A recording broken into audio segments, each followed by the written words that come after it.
What are the seven energies? You think of the number seven. What does the number seven have to do with? It has to do with higher truth, spirituality, nature, wanting to discover the meaning of things, higher power. And there is a seventh energy, which is trusting a higher power. It has that white light that's shining down upon the earth right now, upgrading every cell in our body. So, seven, seven colors of the rainbow, seven deadly sins, seven chakras, all those types of things. It's a sacred energy of every living thing, and many cultures and philosophies are very connected with the number seven. And these, seven energies are the different centers, not necessarily chakras, although it is related. But it's really all about balancing these things. The way you think, how you make choices, what you encounter within yourself, as well as what is going on in the world, and balancing these energies. So we're going to be looking at the energies individually now, beginning with energy 1. And each of these energies have their own color. So this one is red. It talks about our family, our bodies, our security, our money. And it rules earth. Think roots of abundance and earth magic. Being grounded, being here, being connected with things, connected with our senses in the present, in tune with our surroundings and what's going on, abundant gratitude, and really, living life. That's, what I can say. When it's out of balance, we feel threatened, anxious, uncertain, and worried. So we feel that we don't have as much as that we would want to have and satisfied with. We are afraid about threats that are external or internal to us. So then I'm going to talk about energy 2, which is the color of orange. And it talks about water. It's represented by the element of water. And think of the number 2 in numerology. Number 1 is about the self. Number 2 is about intuition, connection, intimacy, deep loving one another, caring for one another, connecting, desire, pleasure, and feelings for one another. It also has to do with setting boundaries, and this is a classic cliche example that I'm going to give here. If you find somebody in a ditch, don't put yourself in that ditch. You're going to do that when you try to get in there and help them. So knowing when and when not to draw the boundaries and set fluid boundaries as well. So we feel guilty or wrong for having wants and desires of our own. It's really a matter of the in-between, a matter of balancing things. When this is out of balance, we feel wrong for having our own thoughts, desires, and feelings. We feel like things should be in tandem and balance between one person and another, and connections. That we want to love this person, but we don't want to feel the feelings that we're feeling. And we can end up saying no all the time. No living for everybody else,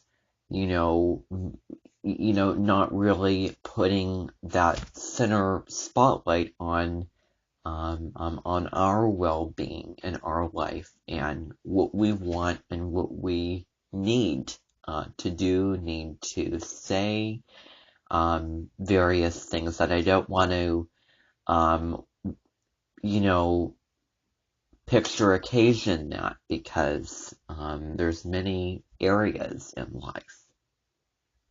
So, self-respect, self-care, self-love, that would be energy 2. Looking at energy 3, which is about power, our personal power, our will, assertiveness, and vitality. Remember, 3 is that number in numerology, which is about that communication and the ideas and the intellect and what we have to teach others and what we have to share and the light through communication, and not always, people are not always going to take what you have to say, and that is an upset for a 3 in particular. You notice why I say in particular, because I don't believe in boxing. I don't believe in putting things in little categories, labeling like, oh, you're this, oh, you're... It overlaps, and everyone embody, like, we have all of these energy centers and all of us, just like we have all the 12 signs in all of us. Don't be a negative astrologer who says, oh, this sign can't get along with this sign. And don't box things in. There is no such thing as bad compatibility between zodiac signs, between people. That may be another thing in some relationships. However, getting to this. When this is out of balance, we feel like we are not allowed to be ourselves, that we can't write our own story, write our own narrative, pave our own ways in life and manifest what we want in life. We feel that we must conform and that who we are is not okay, and that needs to change. And, that's Saturnian, ruled by Saturn, that, Capricorn energy of government and rules and regulations, top-down authority, restrictions, and number 3 is that Uranus lightning bolt maverick that comes in and says, you're here, liberate yourself. What is the purpose of you, and the sacred purpose of you expressing your own unique message and individuality, and also your gifts, and not being afraid to, hold that in and conform and go along with others and try to please others, etc.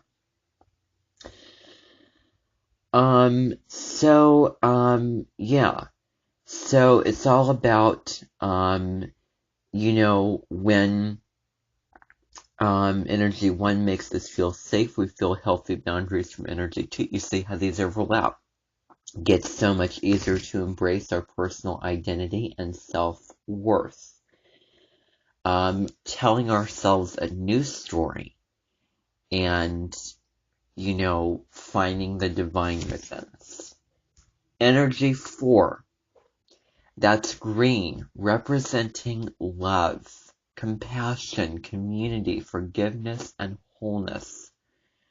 This is energy 4. This is that 4th energy, healing and love, especially self-love and healing of the heart and forgiveness and not judging ourselves so hard. Similar to the 3rd energy, not judging ourselves like, oh, we're this, oh, we're too this way.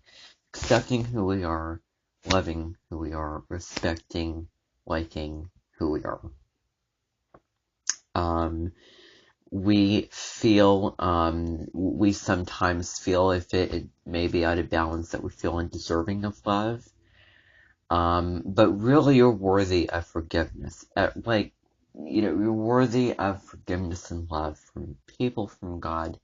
And I'm thinking of the Reformation now, when Martin Luther, not Martin Luther King Jr., but when he stood up in front of everybody, saying that God is a gift giver rather than, an almighty punisher. If, I don't do this, then I have to give indulgences to the church, and he rewrote the Bible into the people's language, and so that reminds me of that.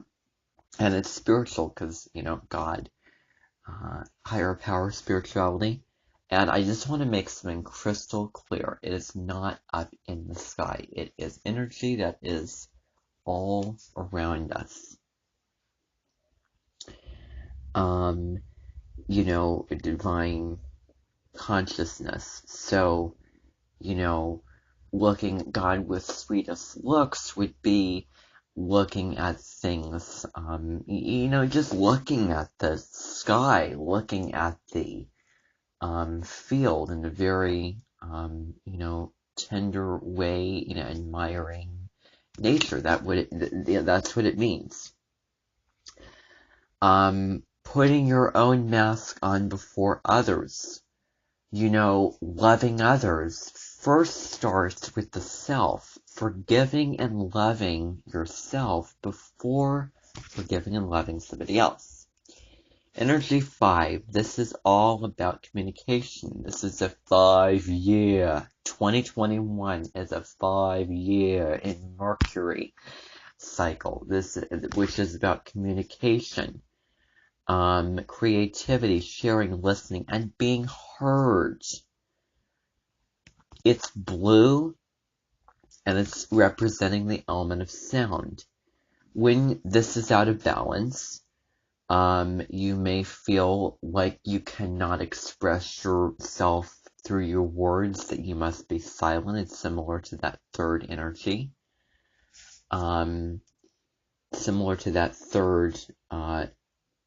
Energy here.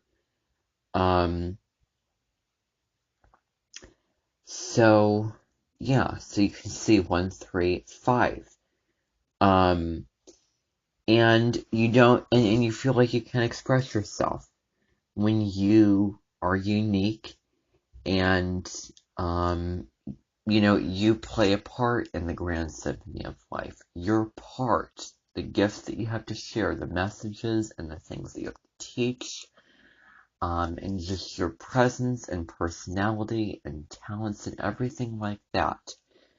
You are a unique instrument in the symphony of life, and recognizing that importance, not letting others dim your light and steal the joy, kill the buzz, or whatever.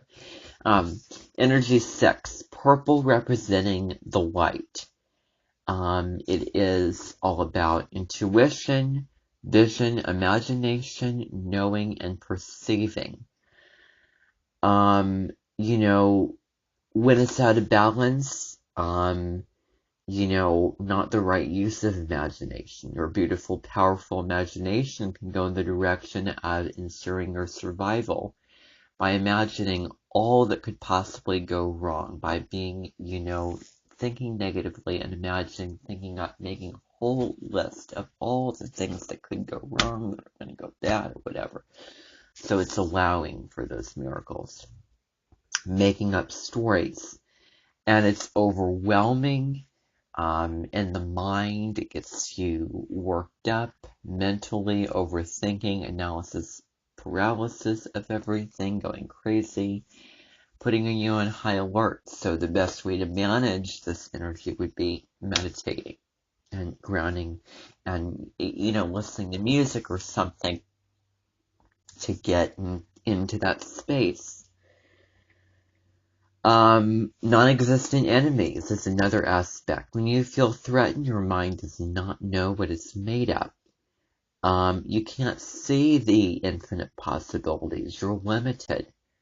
It's all about coming into alignment with the potential outside of the limitations. And not only creating, but co-creating with spirit a new world. Letting go, trusting. And finally, energy 7. This is golden white energy, representing higher thought, and it is at the seat of spirituality and liberation, consciousness to a higher power, energy, understanding and wisdom, making our real connection to spirit, God, the almighty Fred, or whatever you use. When it's unbalanced, spiritual narcolepsy. You're blind to the divine. You don't see how powerful, how magic you truly are, thinking that you have to do it all yourself. Instead, you tell, and this is the symbol, symbol. This is the sign that you are a victim, because when you're in that victim stage, that intuition, that connection, is distorted, or, something else. Feeling like a victim rather than but you don't have to be in a certain state to connect to a certain mindset. Throw that whole theory. Just get rid of it. Get rid of it. Bringing the 7th energy into alignment, you align your divinity, stepping into your unique role and unique contribution. Doing that inventory with stories am I telling?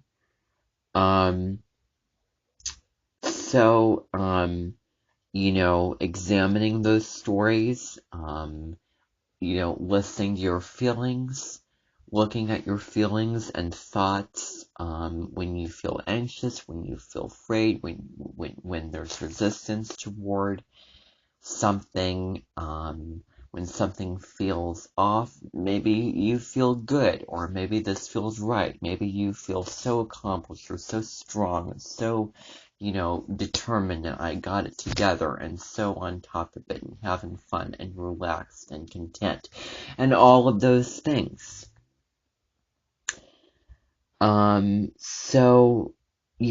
Setting fluid boundaries, and being aware of the stories that you're telling, and really being a steward of the divine. So, hopefully you found this helpful. Thank you for the subject of the week. Why am I saying thank you? You should be saying thank you to me for giving you this video. So, you're welcome. Enjoy your week.